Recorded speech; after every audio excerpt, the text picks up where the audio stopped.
This is a story of a people born into slavery who'd be fortunate to see the day they would be freed from bondage. In search of their own place to call home, they'd settle in a small town called Edmonson, located in the state of Arkansas. These resilient people would build a thriving, a self-sustaining community where black families would thrive until one day, the entire town, every parcel of black-owned land, would be unscrupulously stolen right from beneath them in one fell swoop. How could this happen? This is the story of the taking of the town of Edmonson, Arkansas.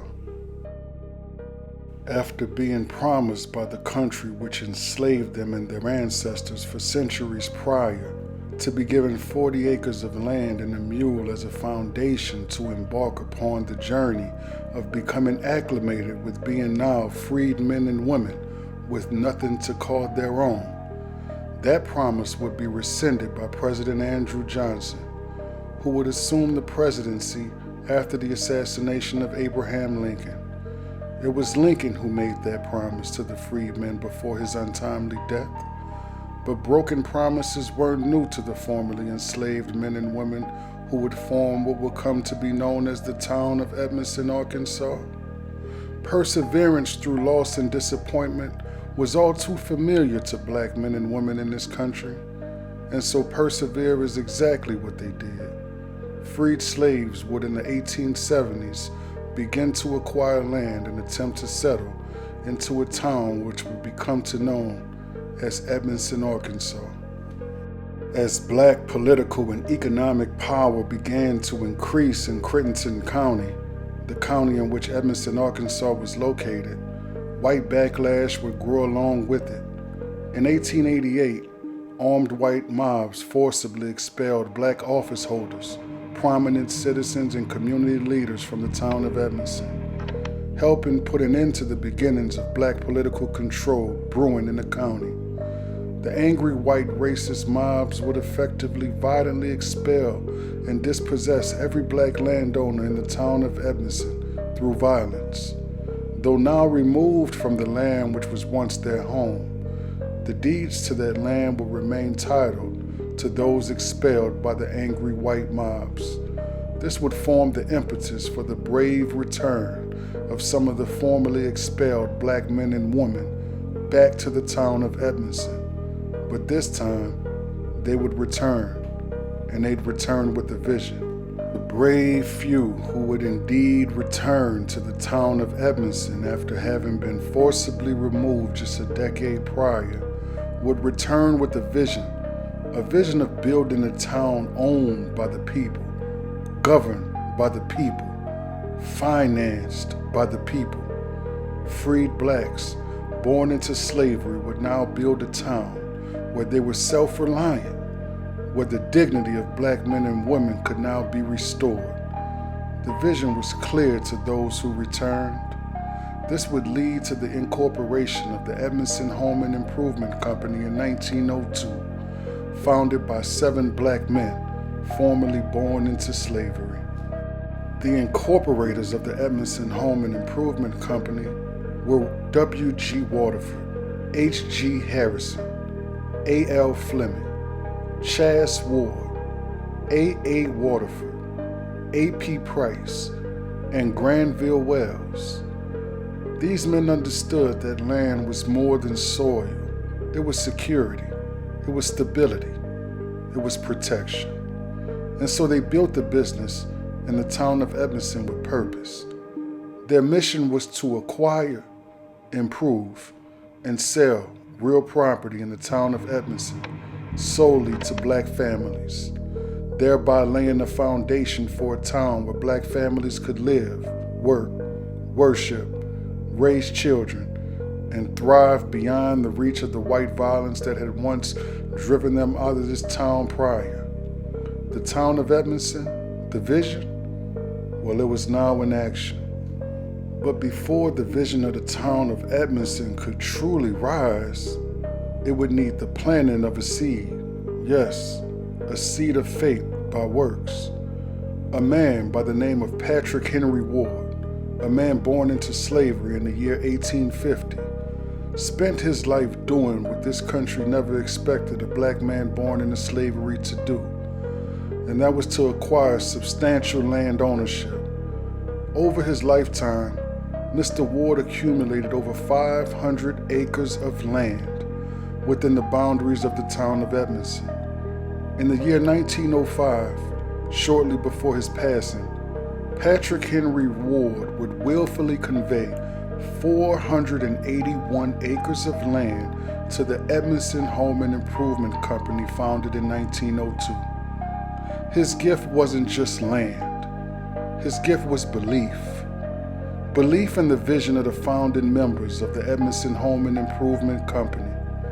It would also place an obligation onto the founding members of the Edmonson Home and Improvement Company to ensure that Mr. Ward's planting of this seed, which would lead to the town of Edmonson, which they envisioned, would not be made in vain.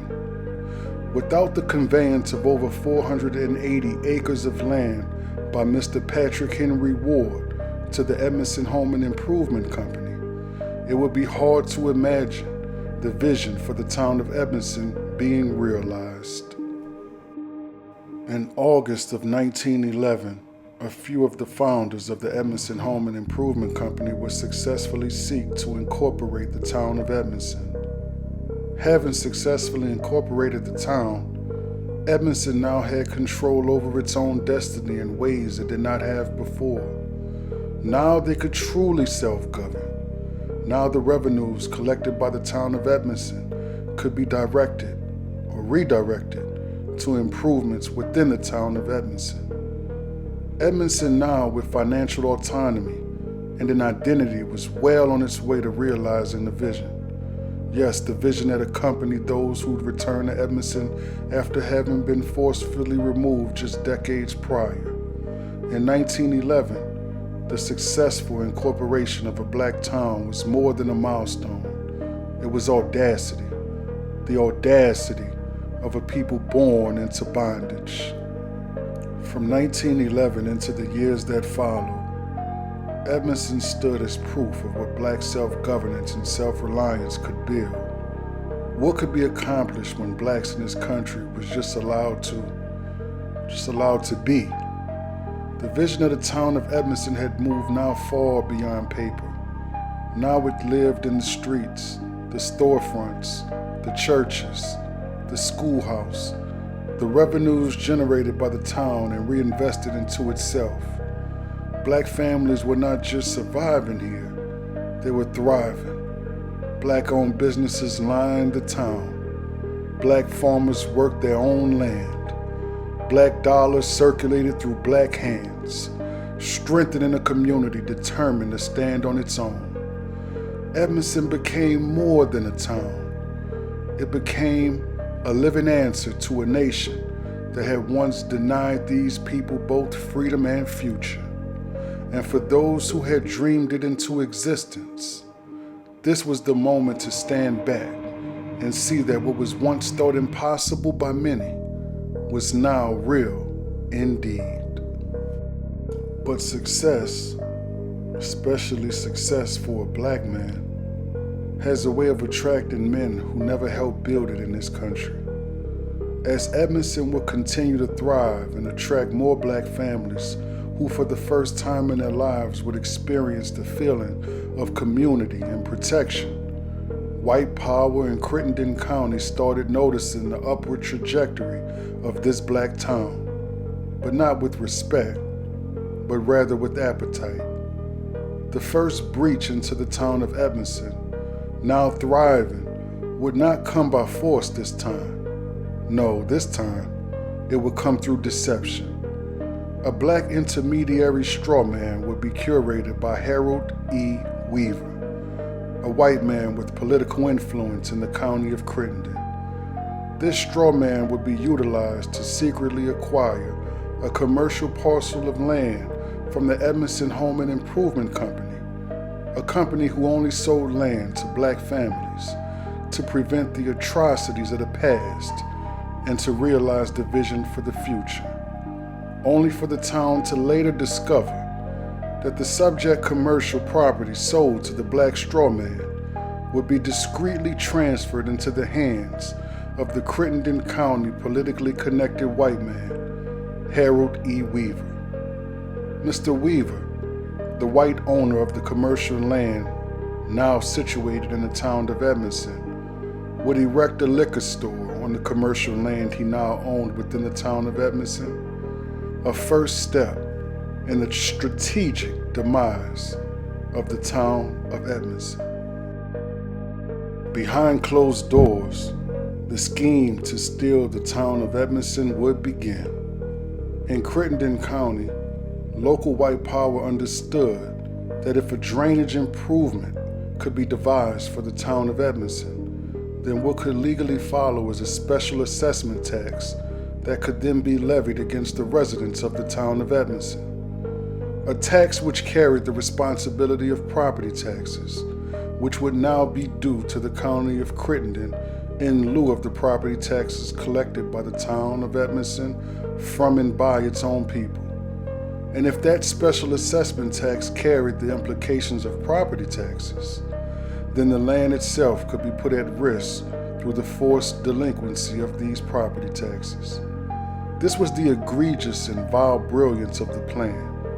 Not to confront Edmonson's black landowners in the open, but to construct a legal mechanism that could be deployed against them without their knowledge, in which the consequence would ultimately lead to the appearance of a lawful conveyance of the land of the residents of the town of Edmonson unto the county of Crittenden. They devised the framework for dispossession through premeditated and forced delinquency rendered through deception.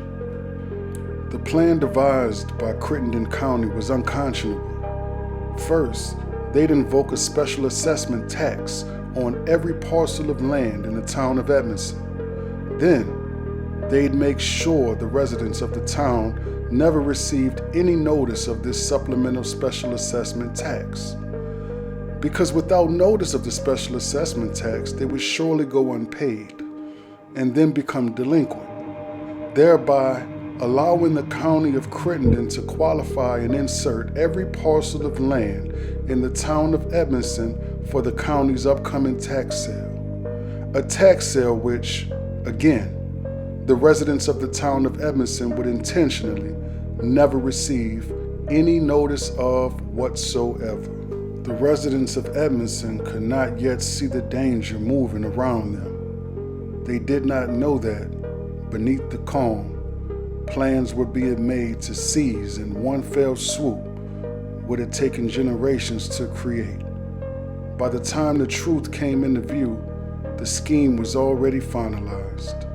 Officials of Crittenden County would take their drives through the now flourishing town of Edmonson, built on the backs of black men and women who was given nothing from this country and had everything taken away from them. They would observe and begin to make plans for what they would do with the newly acquired town, even while the residents of Edmonson had no clue as to what was going on behind the scenes. A secretive and closed-door tax sale would be held in which every parcel of the town of Edmonson would be sold. The process moved quietly, out of sight, and beyond the knowledge of the people of Edmonson. And that was the point.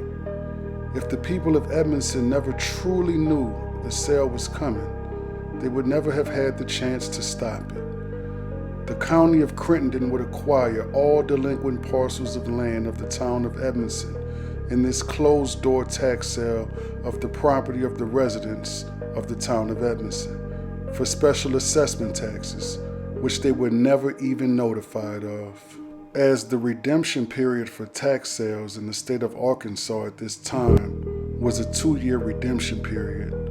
Redemption period meaning a time frame in which the property owner can simply pay the county the delinquent amount of taxes owed and effectively make the tax sale disappear. The county would then quietly hold on to the tax sale deeds for 2 years after the secretive and closed-door tax sale, because the expiration of the 2-year period, absent a landowner redeeming that tax sale, would thereby convert the tax sale into real and true ownership of the parcels of land of Edmonson to the county of Crittenden. Now owning every parcel of land through unscrupulous and deceptive practices, the town of Edmonson, every parcel, will be sold by Crittenden County to one individual. Guess who? Yes, Harold E. Weaver, the owner of the liquor store who'd formerly employed the services of a straw man at the inception of this entire scheme, which was rooted in deception. Harold E. Weaver would now own the entire town of Edmonson in one swoop. And on paper, it looked legitimate. But as they say, the devil is in the details. Harold E. Weaver now stood as owner to it all. Every parcel, every lot, every piece of ground the people of Edmonson had worked, paid for, and called their own. The scheme had come full circle. What began with deception ended with domination, as Weaver emerged to declare ownership over the very town that black families had built. At the request of Harold Weaver, the power of the county came to the doors of black residents of the town of Edmonson. Families who had built Edmonson, who had worked its land, raised children there, and believed they still had a rightful claim to their home, were now being forced out under the color of law. Beds, chairs, tables, the ordinary pieces of a life, all of it pushed into the open as if their history there meant nothing. And standing behind that eviction was the new order, Weaver claiming ownership and the county enforcing it. What had been taken in silence through tax records was now made brutally visible in the streets. Edmonson was not only being stolen on paper anymore, it was being emptied before the eyes of its own people. But the residents of Edmonson would fight back. In October of 1941, after years of silence, pressure, and dispossession, the Edmonson Home and Improvement Company went to court to challenge what had been done to them. This was more than a lawsuit. It was an act of resistance. Black landowners who had seen their town taken through deceptive and fraudulent tax sales and secretive courthouse procedures now turned to that same legal system and demanded an accounting. They alleged that the tax sale was unlawful, that the process had been corrupted, and that the land of Edmonson had been wrongfully stripped from the people who built it. At that courthouse door, they were not just filing papers. They were trying to reclaim a town, a thriving town, which they built with their own hands. And although the lawsuit filed by the Edmonson Home and Improvement Company was pending in court, Harold Weaver did not wait.